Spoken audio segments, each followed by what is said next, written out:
In the last video, we talked about why you'd want to create an onboarding funnel for your business to prevent churn, but what makes a good onboarding experience? On screen here, there are a few tips as to what makes a really good onboarding experience. Oftentimes, it's sending out regular emails, oftentimes daily or every other day, just kind of touching base and showing your customers where they can get help.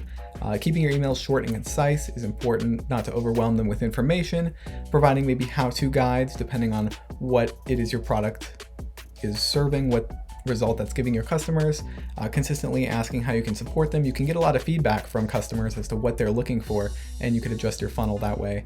You might want to provide them links to resources, explain how to navigate the community, get help, and really just making yourself available as a business owner to help field any questions and figure out maybe what other resources would be helpful for people getting started.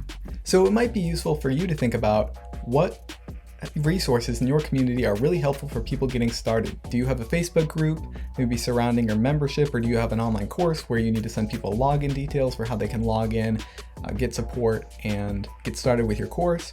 Or is it more of a physical product where there might be a how-to guide that some people might not be able to figure out how to maybe put your product together or the best ways to use your product? Just kind of think about some resources that are helpful for your audience when getting started with your product that you might be able to include in your onboarding funnel. And in the next video, I'm going to go through how you can actually set up your onboarding funnel using Groundhogg inside of WordPress.